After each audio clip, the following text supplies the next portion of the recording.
Yumurtayı fırlattı adam ya şöyle. Oğlum bu ne? Bu tarafa gidemiyormuşuz çünkü burası Çin'miş.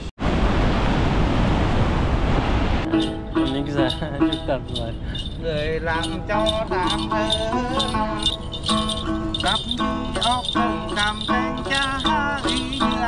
Abo, çok ilginç. Şu an buradan çıkmazsam kusacağım. Durum çok vahim.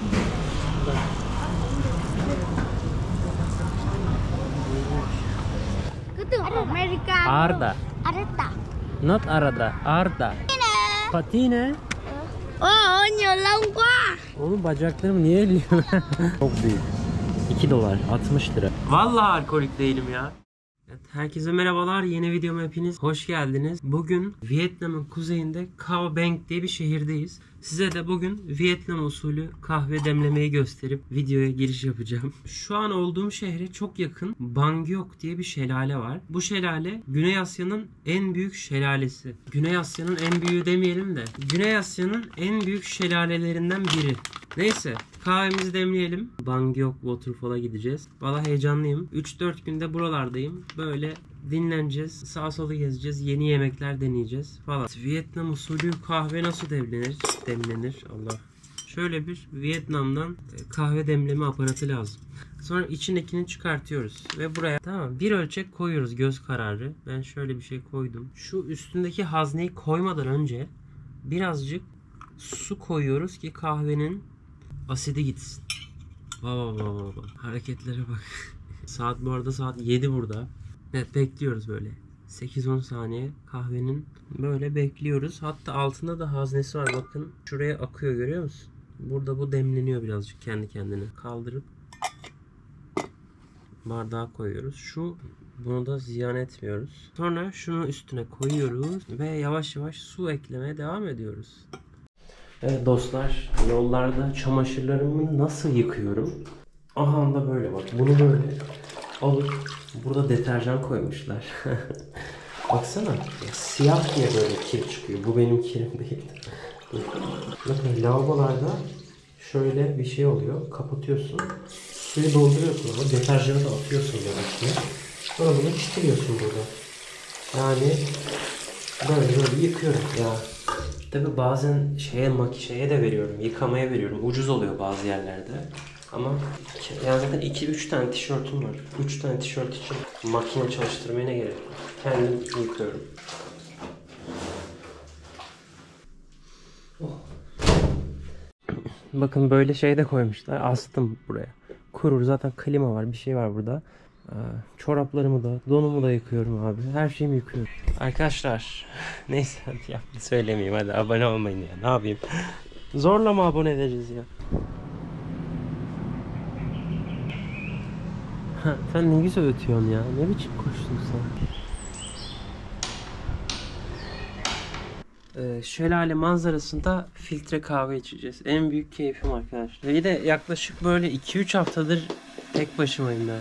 Biraz yalnızlık çekiyorum. Kimse yok hostellerde.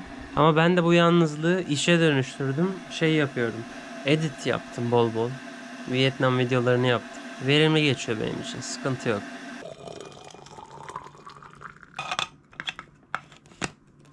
Evet, bugün yağmurlu bir gün. Yağmurluğumu aldım. Kahvemi aldım. Klimayı kapatıyoruz çıkarken. Yağmur yağıyor. Şemsiyem yok ya. Neyse. Yağmurluk giyeceğiz artık. Bakın işte, hostelimin bu abi. Primrose. Yani güzel. Tam şehir merkezinde.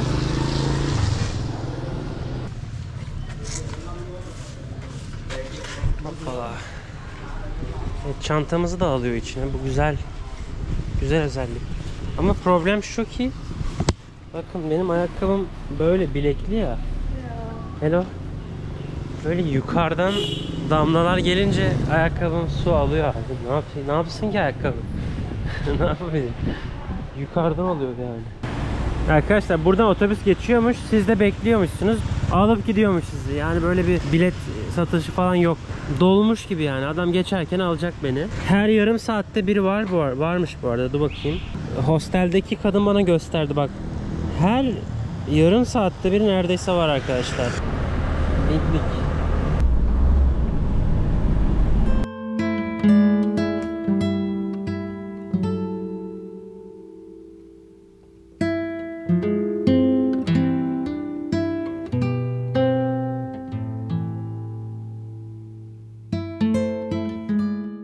Otobüs yaklaşık 2 saat sürdü.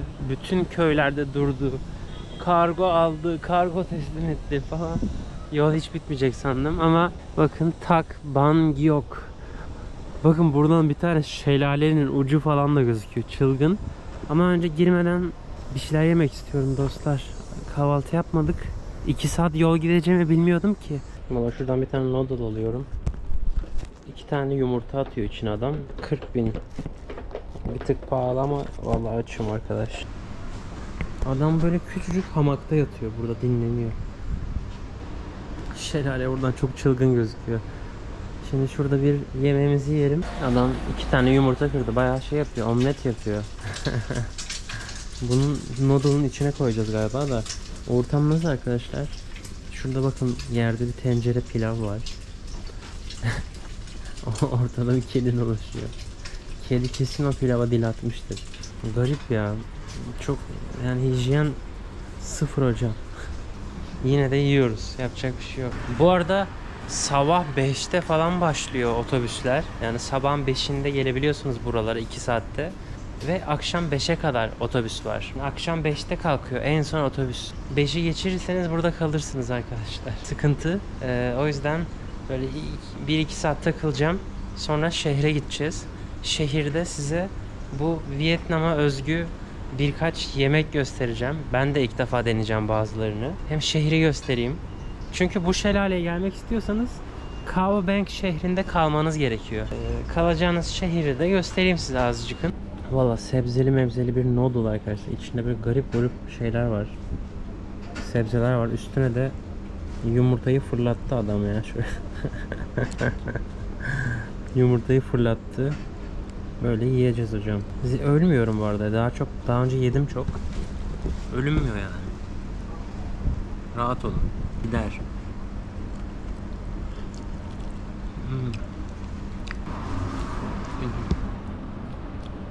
Oh, acıymış lan. Bir şey diyeyim mi? Lezzetli oldu ha. Ben de artık Türkiye'de falan noodle'larıma yumurta koyacağım. Oğlum bilet ucuzmuş lan. Şaşırdım. Bakın şuradan aldım bileti. 40.000. $1,5 falan yapıyor. Yani böyle 50 lira falan. Böyle büyük devasa bir şelaleye bence bayağı ucuz. Tabii şelaleye giremiyorsun. Sadece izliyorsun genelde bu kadar büyük şelaleleri. Tam böyle müzik yapılacak yer aslında burası ama insan yok. Burada açacaksın gitarini. Bakın yani böyle aynı şeyleri satıyorlar. Bütün tezgahlar aynı. Hello. Oha oğlum o ne? Abo. Xin chào. Oğlum bu ne? Ben böyle bir şey görmedim abi. Yani ölürsün abi bu şelalede. Her yerden su akıyor bak. Şuradan. Her yer şelale. Burada kestane çok meşhur. Çok ilginç. Kestane yapıyorlar ama değişik bir kestane. Ha bak şurada bir manzara noktası var. Oradan izliyorlar. Oha bayağı iyi. Burada sular taşmış. Burası sürekli su basıyordur abi baksana. Dostlar ya su. Yani ben gördüğümde masmaviydi burası. Ya fotoğraflarında masmavi ama şu an yağmur yağıyor. Yağmur sezonu diye herhalde çamur. Çamur olmuş ve sular yükselmiş. Tekne turları yok, turist yok, insan yok. Ama çok ilginç bir yer gerçekten. Şu yukarılarda abi çok fena yağmur yağıyor bir de. Ne kadar şansa bak ya vallahi. Pirinç tarlaların yanında Güney Asya'nın en büyük şelalelerinden biri de Allah ıslanıyor. Fena yağmur. Normalde herhalde böyle tekne turları falan oluyor. Şöyle şelalenin yakınına götürüyor ama bu havada yapmıyorlar herhalde. Çünkü bu kız sormuş. Yok demişler. Biraz durayım burada bir kahve içeyim. Bayağı kötü zamanda geldim ama dostlar baktım hava durumuna. Bir hafta boyunca yağmur var. Ne yapayım ki? Bir hafta onu mu bekleyeyim?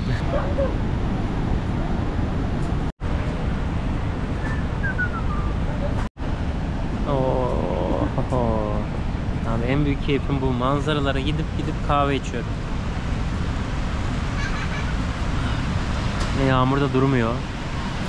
Şu tepelerde bir yerler var. Oraları ne yapacağım, nasıl giderim bilmiyorum ama manzaralar orada herhalde. Çünkü buradan baksana yani şelalenin şiddetinden sular sıçrıyor. Sıçrayan sular da manzarayı bozuyor. Dostlar çok komik bir şey söyleyeceğim size şimdi. Bu tarafa gidemiyormuşuz çünkü burası Çin'miş. Şelalenin bu tarafı Çin. Burası Vietnam. Burası Çin. O yüzden manzarayı oradan izleyemiyoruz. Onlara el sallayabiliriz bir tek herhalde. Normalde bak şurada bir tabela var. Buraya kadar yürüyebiliyorsun galiba. Görüyor musun bak tabelayı? Bayağı sular altında kalmış burası. Köpüşçük de burada uyuyor ya. Öleceğim. Ama ayakkabıları çıkarttım. Şimdi ayaklarım kurusun. Yavaştan yani biraz daha takılırım da çok yapacak bir şey yok yani. Bak nereye kadar.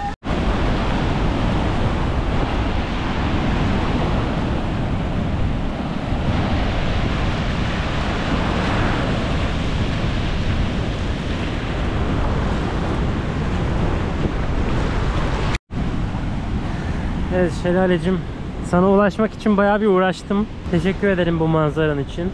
Cao Bang şehrine dönüyoruz. Bir şeyler satıyor ama bakıyorum işte öyle ya. Ama ben alabileceğim bir şey yok ya. Yok yani. Baksana şu mıknatıs. Mıknatıstan onlarda da var. Türkiye'de de vardı. Allah müzik yapıyorlar. Çok güzel bir denk geldi.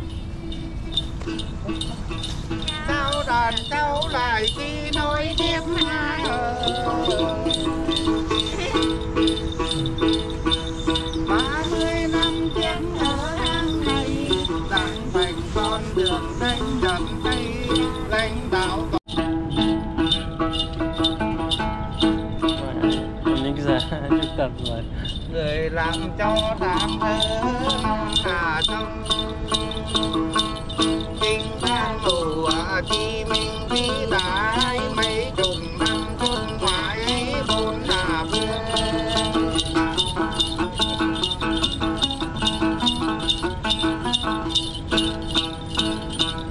tìm chân đi cứu chân là cứu cặp đi ốc không cầm canh cha ý nghĩa thuyền tư mà bàn bốn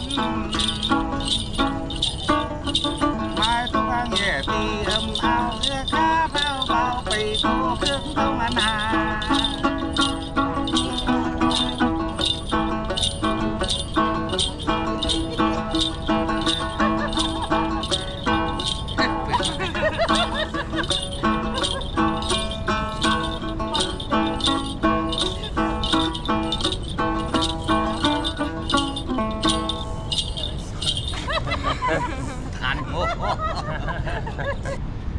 Çok tatlılar. Ben de cebimde böyle 20-30 bin şey vardı, böyle bir küçük paralar. Onlardan verdim. Ne yapıyorsun lan? Kerata. Bütün köpekler beni takip ediyor bu Vietnam'da ya. Çok iyiydi.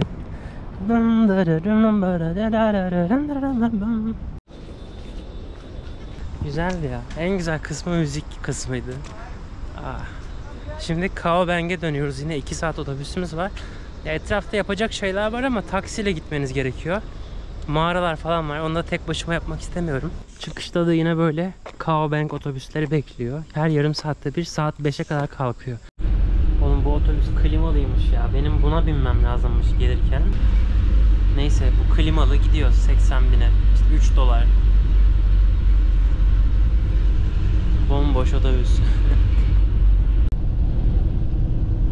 Karşısı Çin arkadaşlar. Üf. Görüşürüz şelalecik.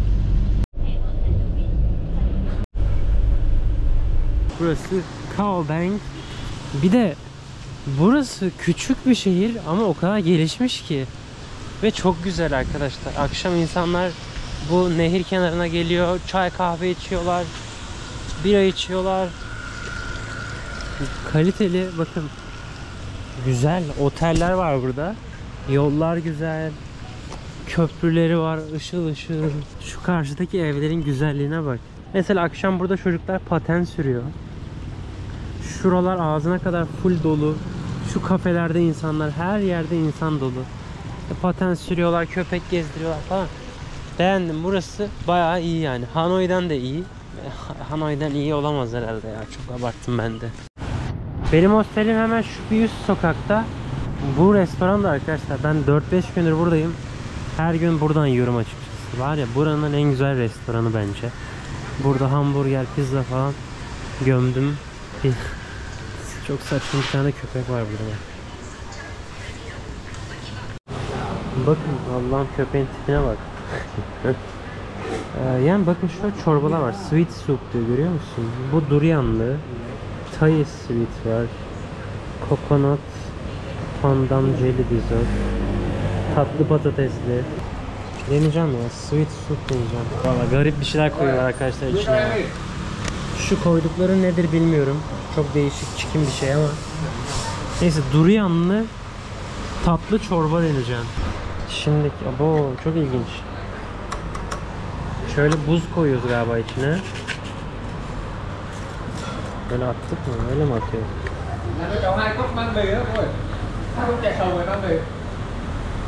Deniyorum hocam.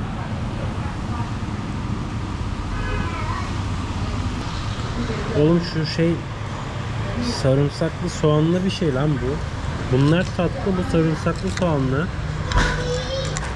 Ne lan bu böyle? Çok ilginç. Şunlar da jel. Yediğim en ilginç şeylerden bir şey bu ya. Anlamadım yani. Bu da durian galiba. O içinde bir sürü meyve var oğlum, baksana. Başka deneyebileceğiniz bir şey var mı burada? Hello. Şurada bir yerde bir pazar vardı. Orayı göstereceğim size. Çiçekçilere bak abi. Çiçekler de bir garip burada. Güller müller okey de. Kaohsiung pazarına da girelim. Koku da çok iç açıcı değil ama şöyle dalacağım hocam. Bayağı kötü sakat konuşamıyorum. Sakakat mıydı? Sakakat. Şu an buradan çıkmazsam kusacağım. Bayağı mide falan her şey var burada hocam. Yemin ederim hiçbir şey canım istemiyor ya, niyeyse. Güney Asya'da marketlerde hiçbir şey, hani olur ya, bir pazarda dolaşırsın, canım bir şey ister falan. Canım hiçbir şey istemiyor.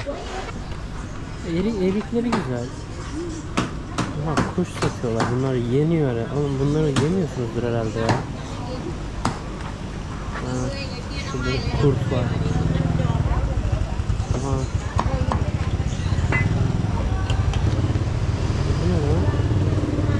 Oğlum bunların içinde ne var? Kurt mu var burada? Oo, durum çok vahim.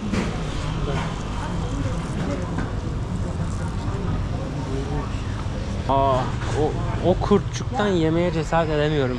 İçi böyle muhtemelen ısırdığın an böyle diye böyle bir şey çıkacak gibi. Şu an bütün pazardaki tek turist ben olduğum için çok suratıma bakıyorlar. Utandım yemin ederim. Bakıyorum da güzel kıyafetler de yok. Yani böyle yani oversize lazım bana. Ben çok geniş giyiyorum. Göbeğim belli olmasın. Bakın burada terzi ablalarımız. O ne güzel lan, pazarda terzi var. Ayakkabı tamircisi var. Her şey var ne aradıysanız. Şurada muhtemelen oturma yerleri var ama sular bayağı bir yükselmiş. Zaten şelalede de gördünüz. Ben de bir tane bira aldım. 10.000 dong, yani arkadaşlar 15 lira falan yapıyor. Ama hep küçük biraları var yani, böyle 330'luk. Ben de böyle arada sırada canım çekince bir tane alıyorum. Bana alkolik demeyin.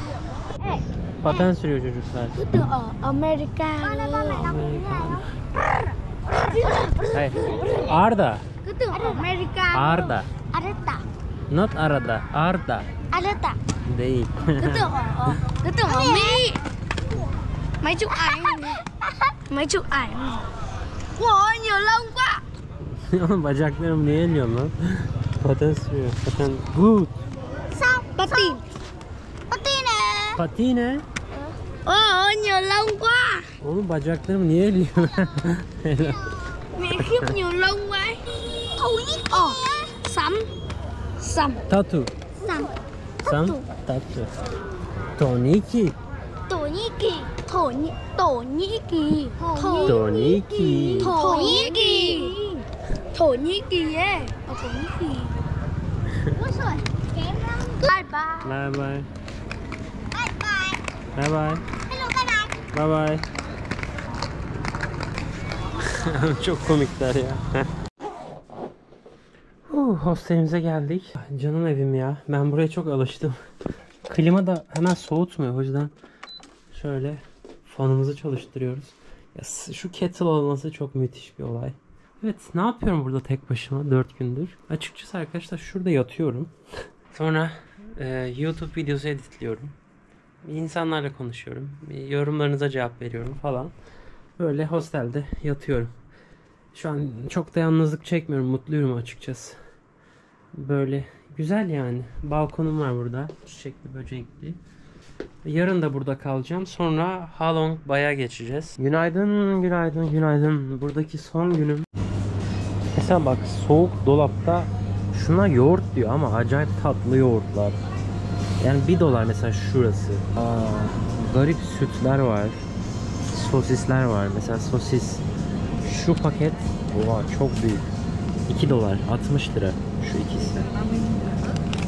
Mesela bakın burada hazır yemekler var. Aha şu. Bak şimdi. Görüyor musun? Kocaman, bayağı yarım kilo falan kimbap. İçinde sosis, yumurta, havuç, salatalık sosu var. Arkadaşlar 50 lira falan. Kocaman şey. Elime bak. Şu balıklar çok lezzetli gözükmüyor ama. Bakın şöyle bir mantar abi. 7.000, 10 lira falan. Kocaman mantar. Fiyatlar bayağı uygun. Şöyle bir kuş. 2, 4, 6, 8 yani $6 falan arkadaşlar. 180 lira falan. Ya şöyle bir üçgen peynir var mesela. Abi 40.000 dong. 40-50 lira. Meyve, sebze şeyleri var. Salata. 30 lira falan. 2 dakika markete çıktım. Yine yağmur başladı. Islanacağız. Yapacak bir şey yok. Alıştım arkadaşlar. Bu muson yağmurlarına alıştım. Artık Türkiye'ye gidince ne yemekler yüzünden sızlanacağım, ne yağmur, ne kış. Bütün koşullara vücudum alıştı. Özellikle yemekler. Bu arada çocuğunuz varsa ve yemek yemiyorsa doğru düzgün, uyuzsa size bir Asya turu öneririm çocuğunuzla. Eğer ki şöyle 2-3 hafta Asya'da gezerseniz, lokal yemekleri çocuğunuza yedirirseniz, çocuğunuz Türkiye'ye dönünce inanılmaz değişimi görebilirsiniz. Şimdi kahvaltımızı balkonda yapacağız. Abi. Şu güzelliğe bakar mısın? Bayağı iyi arkadaşlar. Şimdi bana kızacaksınız ama ayran yok, bir şey yok, kola yok dolaplarda. Dolapta bir tek bira var. Sabah kahvaltımızı kimbap, sushi gibi bir şey ve bira ile yapıyorum. Nasıl? Vallahi alkolik değilim ya. Günde bir tane falan içiyorum. Ve çok ucuz. Ne kadar biliyor musun bira? 15 lira. Sosuna batırıyoruz. Böyle acılı değişik bir sos. Bayağı iyi ya. Saat gece 1:30. Çantamı hazırlıyorum. Kıyafetlerim falan kurudu. Hepsini katlayıp koyacağım. Duş alacağım. Sabah 8'de falan kalkıp Halong'a otostop çekeceğim. Tabii şöyle bir senaryo var. Sabah kalktığımda yerle gök birse gidemiyoruz. Çok yağmur yağıyor çünkü. Yarın da %90 yağmurlu gösteriyor. Az yağarsa deneyeceğim şansımı. Neyse, videoyu da ben burada kapatıyorum arkadaşlar. Artık yeni bir macera başlıyor. 3 aydır Tayland, Laos, Vietnam'ın kuzeyinde dağlarda dolaşıyorum. Artık okyanuslara, tropik adalara gideceğiz. Oralarda çadır kuracağız. Çok heyecanlıyım şimdiden. Umarım yarın otostop çekerim sağ salim. Videosunu da paylaşırım. Beni izlediğiniz için çok teşekkürler. Kendinize çok iyi bakın. Abone olmayı, beğenmeyi unutmayın. İyi geceler. İyi geceler. Bye bye.